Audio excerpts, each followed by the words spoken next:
Hello everyone, this is पुरू जनुजिया। हम complete कर रहे हैं क्लास 11th की बायोलॉजी की बुक है, उसका चैप्टर 9। चैप्टर का नाम क्या है? Bio molecule.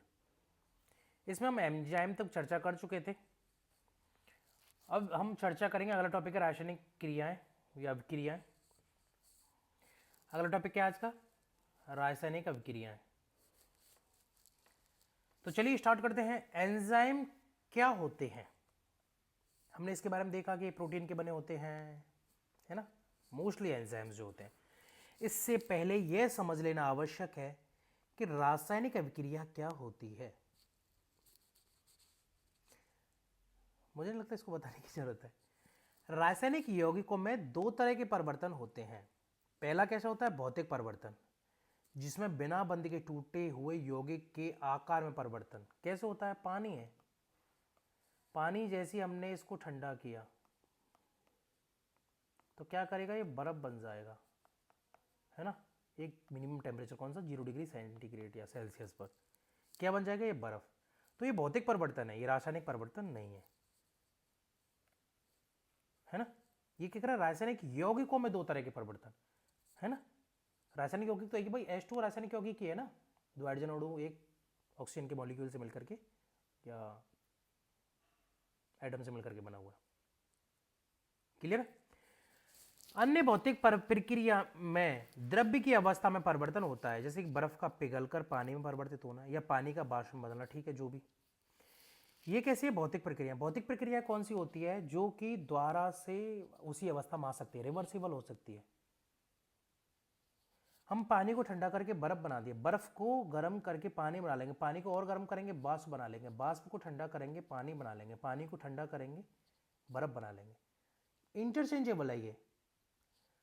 अगर ऐसा हो, जैसे फॉर एग्जाम्पल दूध है, इसको आपने दही बना लिया, अब दही को दूध बना के दिखाओ, रासायनिक परिवर्तन के थ्रू हुआ है इसमें, तो जो अवस्था चेंज नहीं हो सकती वो केमिकल चेंजेज के अंतर्गत आती है। केमिकल रिएक्शंस के या केमिकल चेंजेज के जो परिवर्तित हो सकती है वो वैसे ही आती है, कोई दिक्कत नहीं। रूपांतरण के समय बंधों का टूटना व नए बंधों का निर्माण होना ही रासायनिक अभिक्रिया है। यानी संबंध टूटेंगे भी और नए बंध बनेंगे भी, इसे बोलेंगे केमिकल रिएक्शन। उदाहरण के लिए बेरियम हाइड्रोक्साइड गंधक के अम्ल से, गंधक अम्ल मतलब H2SO4 हाइड्रोजन सल्फेट से क्रिया कर बेरियम सल्फेट व पानी बनाता है।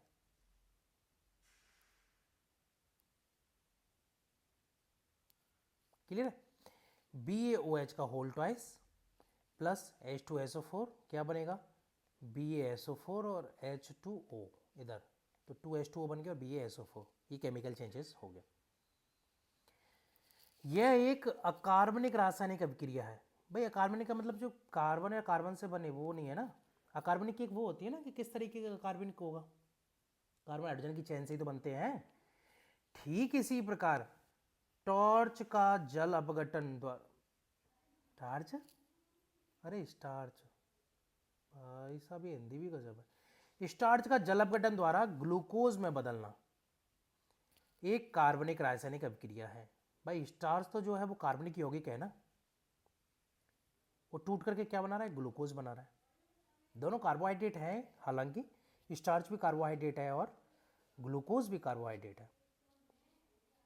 ये कार्बनिक रासायनिक परिवर्तन हो गया।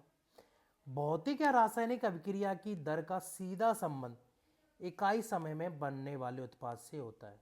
यानी अगर हम किसी रिएक्शन का पता करना है तो कैसे करेंगे कि इकाई समय में, यानी 1 सेकंड में कितना उत्पाद बन रहा है, 1 सेकंड में कितना उत्पाद बन रहा है, वो उसकी रिएक्शन हो गई।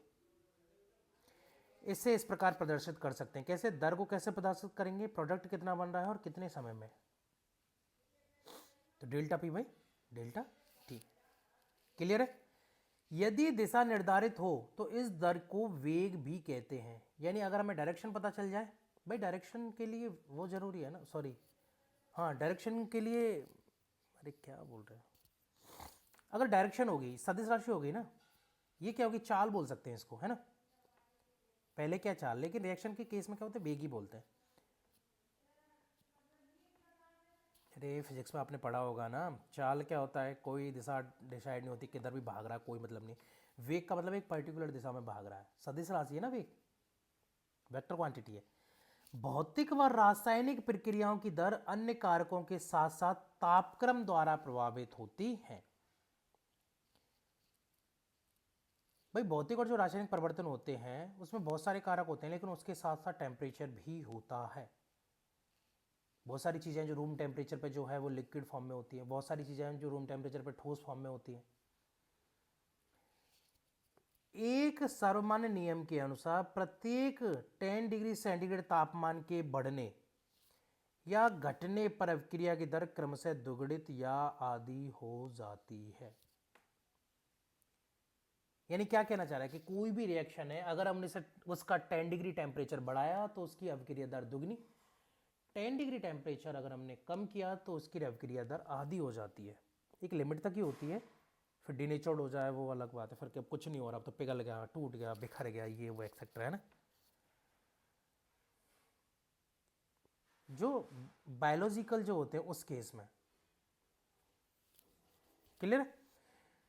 और एक लिमिट तक ही रिएक्शन की स्पीड बढ़ती है, ऐसे नहीं बढ़ती जा रही, बढ़ती है 10 डिग्री बढ़ाया, बढ़ती गई बढ़ती गई बढ़ती गई, ऐसा भी नहीं होता।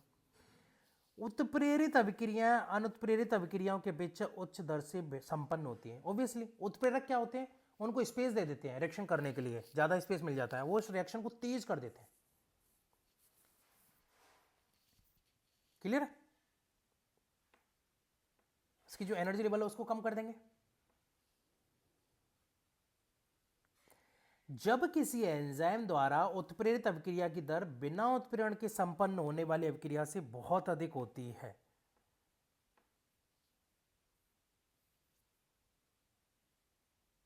ऑब्वियसली एंजाइम जो होता है वो उत्प्रेरक की तरह कार्य कर रहा है। उत्प्रेरक की तरह कार्य कर रहा है तो जाहिर सी बात है कि जो नॉर्मल अभिक्रिया होगी उससे ज़्यादा तेज एंजाइम वाली अभिक्रिया होगी। फॉर एग्जांपल कार्बन डाइऑक्साइड है, इसमें जल मिलाया तो एक उत्प्रेरक होता है कार्बोनिक एनहाइड्रेज एंजाइम, ये क्या बनाएगा H2CO3। आगे देखते हैं, यह अभिक्रिया बहुत मंद गति से होती है, जिसमें 1 घंटे में कार्बनिक अम्ल 200 अणुओं का निर्माण करता है। लेकिन उपरोक्त अभिक्रिया कोशिका द्रव्य में उपस्थित एंजाइम कार्बोनिक एनहाइड्रेज, ये रहा, कार्बोनिक एनहाइड्रेज की उपस्थिति में तीव्र गति से संपन्न होती है। कितनी तीव्र से होती है कि कार्बोनिक अम्ल जो होते हैं 1 2 3 4 5 6 लाख अणु पर सेकंड बनते हैं। समझ सकते हो, अणु कितना बन रहे हैं, पर सेकंड बन रहे हैं। कहां 200 थे, कहां 6 लाख हो गए, कितनी फास्ट हो गए। एंजाइम ने इस क्रिया की दर को 10 लाख गुना बढ़ा दिया। अबे कितना है, इकाई दहाई सैकड़ा हजार 10,000 लाख, सही तो है 6 लाख, है ना। तो कितना गुना बढ़ा दिया, 10 लाख गुना बढ़ा दिया। एंजाइम की यह शक्ति वास्तव में अविश्वसनीय लगती है कि एंजाइम इतना खतरनाक है, ऐसे कोई काम कर देगा। तो रिएक्शंस को काफ़ी नहीं, बॉडी कैसे धीरे धीरे धीरे धीरे धीरे धीरे काम करती है। ये एंजाइम्स ने क्या कहते हैं, बॉडी को अच्छा मूवमेंट कर दिया। हजारों प्रकार के एंजाइम होते हैं जो विशेष प्रकार की रासायनिक व उपापचयी अभिक्रियाओं को उत्प्रेरित करते हैं। बहुचरणीय रासायनिक अभिक्रियाओं में जहां प्रत्येक चरण एक ही जटिल एंजाइम या विभिन्न प्रकार के एंजाइम से उत्प्रेरित होते हैं, इन्हें उपापचयी पथ कहते हैं। यानी क्या कह रहा है कि विभिन्न चरणों की रासायनिक अभिक्रियाएं, लेकिन उसमें क्या हो रहा है, या तो एक ही जटिल एंजाइम या विभिन्न प्रकार के एंजाइम उसको उत्प्रेरित कर रहे हैं, तो उसको क्या कहेंगे, उपापचयी पथ कहेंगे। फॉर एग्जांपल ग्लूकोज से क्या बनेगा, 2 pyruvic acid, C6H12O6 plus oxygen, यानी ऑक्सीजन की उपस्थिति में रिएक्शन हो रही है, तो क्या बनेगा 2C3H4O3 और 2H2O, यानी 2 वाटर मॉलिक्यूल निकाल दो तो ये बन जाएगा, निकल जाएगा 2C3H4O3। क्लियर है। ग्लूकोज से पायरुविक एसिड का निर्माण एक रासायनिक पथ द्वारा होता है, उसके बारे में हम डिस्कस करेंगे आगे। जिसमें 10 विभिन्न प्रकार के एंजाइम उपापचय अभिक्रियाओं को उत्प्रेरित करते हैं। क्लियर? 10 विभिन्न प्रकार के एंजाइम उस अभिक्रिया को उत्प्रेरित कर रहे हैं। आप क्लास 12th में उपरोक्त अभिक्रियाओं के बारे में अध्ययन करेंगे। हाँ, हम आगे स्टडी करेंगे इसके बारे में, है ना। इस अवस्था में आपको जान लेना चाहिए कि एक ही उपापचय पथ एक या दो अतिरिक्त अभिक्रियाओं के द्वारा विभिन्न प्रकार के उपापचय उत्पाद बनाते हैं। यानी उपापचय पथ कितना है? एक या दो। सॉरी, उपापचय पथ कितना है? एक। वो क्या करेंगे? एक या दो अतिरिक्त अभिक्रियाएं करेंगे और उसके द्वारा विभिन्न चरणों से क्या बनाएंगे? विभिन्न प्रकार के उपापचय उत्पाद। हमारी कंकाली पेशियों में अनॉक्सी स्थिति में लैक्टिक एसिड का निर्माण होता है। अनॉक्सी स्थिति में लैक्टिक एसिड का मतलब जब आप भाग दौड़ करते हो, अचानक से आप एक्सरसाइज स्टार्ट करते हो, आपकी बॉडी में पेन होता है। शोल्डर पेन करने, वर्क करने से, एक्सरसाइज करने से, डिप्स लगाते हो, पुशअप्स लगाते हो, आपकी बॉडी पेन कर रही है। वो पेन क्यों कर रही है? क्योंकि उन मसल में क्या हुआ? लैक्टिक एसिड का फॉर्मेशन हो गया। किसका फॉर्मेशन हुआ? Lactic acid. लैक्टिक एसिड किस स्थिति में बनता है? एनॉक्सी रेस्पिरेशन की स्थिति में। ऑक्सीजन नहीं मिला उसको प्रॉपर, इस वजह से। प्रॉपर ऑक्सीजन मिलेगा तो लैक्टिक एसिड नहीं बनेगा, तो दर्द नहीं होगा। जबकि सामान्य ऑक्सी स्थिति में क्या बनता है? पायरुविक एसिड का निर्माण होता है। तो दो कंडीशन हो गई कि अनॉक्सी श्वसन हो रहा है, अनॉक्सी स्थिति में क्या होगा?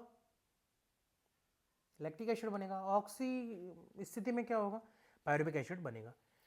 खमीर में किण्वन के दौरान उपरोक्त पथ द्वारा एथेनॉल या एल्कोहल का निर्माण होता है। जो खमीर होता है उसमें क्या होता है? फर्मेंटेशन होता है। यीस्ट जो बोलते हैं, उसमें फर्मेंटेशन के द्वारा क्या बनता है? एथेनॉल या एल्कोहल बनता है। ऑक्सीजन वाली स्थिति में विभिन्न दशाओं में विभिन्न प्रकार के उत्पाद का निर्माण संभव है। क्लियर है? तो चलिए फिलहाल के लिए इतना ही। आगे हम फिर करेंगे डिस्कस एंजाइम द्वारा उच्च दर से रासायनिक रूपांतरण कैसे होता है, उसके बारे में। किस प्रकार से वो स्पेस प्रोवाइड करता है, किस तरीके से एनर्जी को कम किया जाता है, एक्सेट्रा एक्सेट्रा, किस तरीके से वो जुड़ के और वो कर देता है कांड पूरा, है ना। 200 की दर से हो रहा था, कहाँ 6 लाख की दर से हो गया। ओके, तो चलिए फिलहाल के लिए इतना ही। आगे हम फिर आएंगे आपके लिए एक नई वीडियो लेकर, तब तक